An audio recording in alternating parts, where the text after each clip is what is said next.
क्या किसी की आवाज बिल्कुल हूबहू लता मंगेशकर जैसी हो सकती है? क्या कोई ऐसी गायिका हुई है जिनको सुनने के बाद लोग कहें कि अरे, ये तो बिल्कुल लता जी हैं? जी हां, आज हम ऐसी ही एक गायिका की कहानी आपको सुनाने जा रहे हैं, जिनका नाम है सुमन कल्याणपुर। अनोखी आवाज की मालकिन सुमन कल्याणपुर का जन्म 28 जनवरी 1937 को ढाका में हुआ था। सुमन को उनकी आवाज में गाए शानदार गानों के लिए जाना जाता है। सुमन का परिवार उनके जन्म के बाद मुंबई आ गया। सुमन ने कई सारे बड़े गायकों के साथ गाने भी गाए। तलत महमूद ने भी उनके साथ गाना गाने की इच्छा जताई थी और एस डी बर्मन के लिए भी सुमन कल्याणपुर ने कई सारे गाने गाए। कहा जाता है कि लता मंगेशकर की आवाज और सुमन कल्याणपुर की आवाज में कोई अंतर है, इस बारे में फैंस समझ ही नहीं पाते थे। हालांकि उन्होंने अपनी अलग पहचान भी जरूर बनाई। खबरों के मुताबिक जब लता मंगेशकर और मोहम्मद रफ़ी की लड़ाई हो गई थी, तब सुमन कल्याणपुर ने ही मोहम्मद रफ़ी के साथ कई सारे गाने गाए। ऐसा ही एक किस्सा है जिससे आपको अंदाजा हो जाएगा कि हम आपको बताने क्या जा रहे हैं। असल में 80 के दशक की बात है। दूरदर्शन पर एक लोकप्रिय शो आता था, छाया गीत। वो आ रहा था और उसमें गाना आया, नाना करते प्यार तुम्ही से कर बैठे। और शो की प्रथा है कि उसमें जो होस्ट है वो गायकों का नाम बताते हैं, और मोहम्मद रफ़ी और लता मंगेशकर ये नाम बताए गए।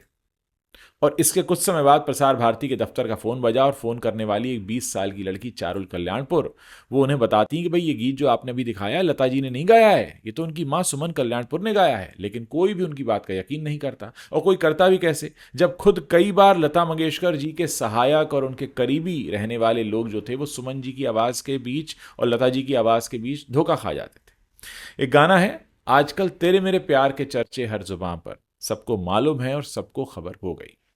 अब प्यार के चर्चे तो हर जुबान पर चढ़े और ये गीत भी सबके जुबान पर चढ़ गया, लेकिन इस गीत में एक ऐसी आवाज है जिसे अक्सर समझ लिया जाता है कि वो लता जी की आवाज है, लेकिन असल में इस गीत को गाया है मोहम्मद रफ़ी साहब ने और सुमन कल्याणपुर ने। तो ये स्थिति रही सुमन कल्याणपुर की कि उनकी आवाज को हमेशा लता मंगेशकर की आवाज समझा गया। अब किसी को इसके लिए कसूरवार नहीं ठहराया जा सकता, क्योंकि सुमन कल्याणपुर और लता मंगेशकर की आवाज़ इतनी ज़्यादा मिलती जुलती है कि जो लोग लता जी की आवाज़ सुनते रहते हैं, उनके साथ रहते थे, वो तक कई बार धोखा खा जाते थे। अब चूंकि हिंदी फिल्म इंडस्ट्री में लता मंगेशकर ने सुमन कल्याणपुर से पहले कदम रखा और अपने कोकिल कंठ से लोकप्रियता के ऐसे शिखर पर पहुंच गई जहां उनकी आवाज़ एक मिसाल दी जाती है। इस वजह से कुछ सालों बाद जब सुमन कल्याणपुर इंडस्ट्री में आई तो उनके गाने रेडियो पर जब बजने लगे तो ज़्यादातर लोग यही कहते थे, अरे लता जी की आवाज़ है। मतलब गा रही होती थी सुमन कल्याणपुर, लेकिन नाम होता था कि लता जी गा रही हैं।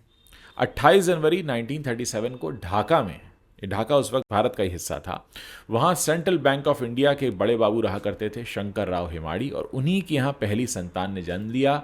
तो शंकर बाबू और उनकी पत्नी सीता ने इस सुपुत्री का नाम रखा सुमन। सुमन के अलावा शंकर बाबू के यहाँ 5 संतानें और हुई और इनकी पढ़ाई लिखाई अच्छे से हो पाए, इसलिए शंकर बाबू ढाका से 1943 में बंबई कहते थे, उस वक्त मुंबई आ गए।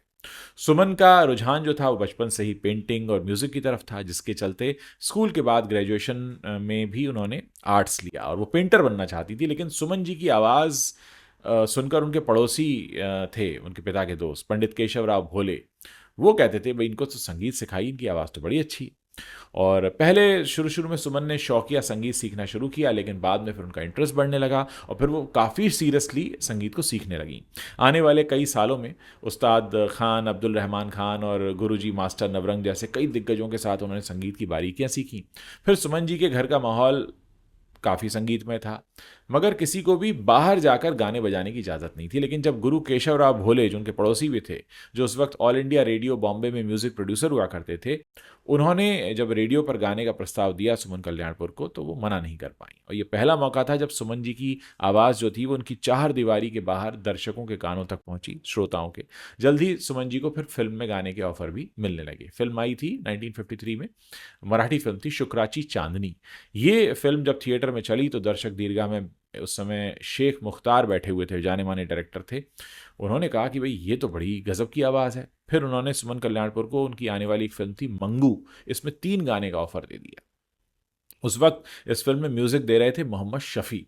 सुमन ने तीनों गाने बड़ी खूबसूरती से गाए और फिल्म रिलीज होने का इंतजार बड़ी बेसब्री से करने लगी, लेकिन रिलीज से पहले ही किसी वजह से फिल्म के म्यूजिक की जिम्मेदारी मोहम्मद शफी की जगह ओपी नैयर को दे दी गई। अब नैयर साहब ने सुमन जी के गाए 3 गानों में से सिर्फ एक को ही फिल्म में जगह दी। इस बात से वो थोड़ी निराश हुई कि वह पहले तो 3 गाने थे, अब एक ही जाएगा। लेकिन फिर सोचा चलो फिल्म में कम से कम एक गाना तो रखा गया, और इस तरह 1954 में रिलीज हुई मंगू के गीत कोई पुकारे धीरे से तुझे, इससे सुमन कल्याणपुर की जो था हिंदी फिल्मों में एंट्री हो गई। अब मंगू से शुरू हुए फिल्मों में गाने के सफर ने इनको आगे खूब मौके दिलाए, और इसी साल फिल्म दरवाज़ा में सुमन ने तलत महमूद के साथ अपना पहला ड्यूएट गाया। तलत महमूद एक बड़े सिंगर थे और उनके साथ गाना गा पाई सुमन, तो फिर इंडस्ट्री की नज़र पड़ने लगी और फिर सुमन कल्याणपुर ने हिंदी और मराठी फिल्मों में करीब 1000 के आसपास गाने, हिंदी मराठी के अलावा गुजराती, मैथिली, तमिल, भोजपुरी, पंजाबी, ऐसी कई भाषाओं में उन्होंने गाने गाए। और उनके गाने नाना करते प्यार तुम्हीं से कर बैठे, दिल ने फिर याद किया, चांद तकता है इधर, ऐसे कई ढेरों सदाबहार गीत हैं जो आज भी खूब सुने जाते हैं। 1950s और 60s का वो जो दशक था हिंदी म्यूज़िक इंडस्ट्री में, बिल्कुल गोल्डन एरा माना जाता था। आखिर माना भी क्यों ना जाए, कुदरत ने सारे अपने रत्न जो थे वो इसी एरा को दिए थे। किशोर हों, रफ़ी साहब हों, मुकेश हों, सबकी आवाज़ें मतलब पुरुषों के दुख, उम्मीद और प्यार की आवाज़ बनती थी। वहीं फीमेल वॉइस के नाम पर सबकी पसंद वही मंगेशकर सिस्टर्स थी, जिसमें लता जी की डिमांड जो थी वो पीक पर थी।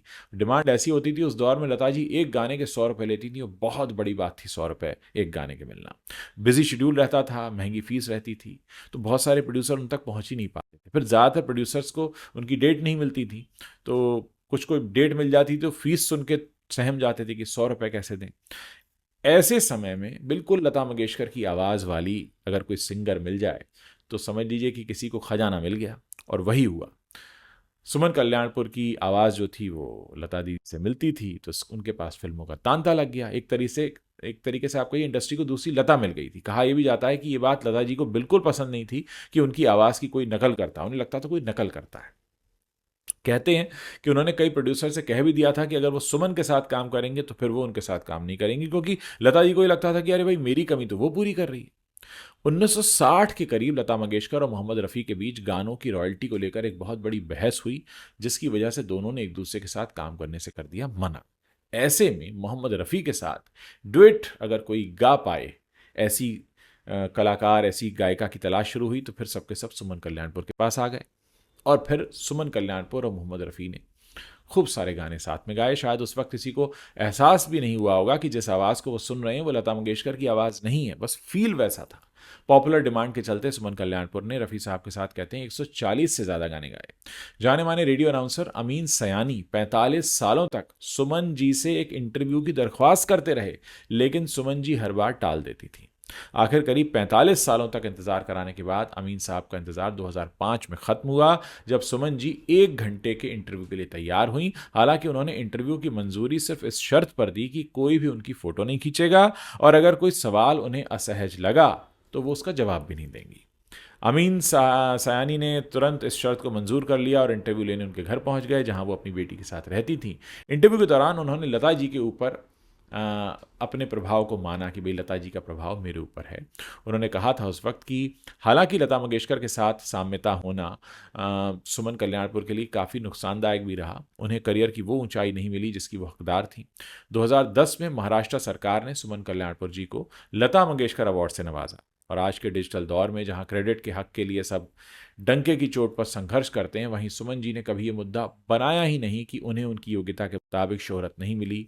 दुखद बात यह है कि अब तक किसी भी म्यूज़िक अवार्ड शो ज्यूरी की नज़र भी सुमन जी की का जो योगदान है इंडस्ट्री में उस पर नहीं गई है। सुमन कल्याणपुर जी ने बाद में 1958 में शादी की और उनकी एक बेटी हुई चारुल अग्नि, जो अमेरिका में सेटल हो चुकी हैं। सुमन के पति रामानंद हर शो में उनके साथ जाया करते थे। रामानंद कल्याणपुरकर उनका नाम था और कला में उनके योगदान के लिए 2023 में पद्म भूषण पुरस्कार से उन्हें सम्मानित भी किया गया। इसके अलावा 2010 में, जैसे मैंने आपको बताया, कि लता मंगेशकर पुरस्कार भी उन्हें दिया गया। तो ये वो जानकारी है सुमन कल्याणपुर के बारे में। हमारे कई दर्शकों ने हमसे अनुरोध किया था कि हम सुमन कल्याणपुर के बारे में ज़रूर बात करें, तो उनकी रिक्वेस्ट पर हम ये वीडियो आपके लिए लेकर आए थे। आप भी अपने सुझाव, अपने सजेशंस, अपने रिक्वेस्ट हमें भेज सकते हैं। हम कोशिश करेंगे कि आपकी रिक्वेस्ट के हिसाब से भी हम कुछ वीडियोस बनाकर लाएं और आपके सामने पेश करें। आप हमें बताते रहिए कि और किस तरह का कंटेंट आपको हमारे प्लेटफॉर्म पर देखना अच्छा लगता है। मुझे इंतज़ार रहेगा आप लोगों के कमेंट्स पढ़ने का।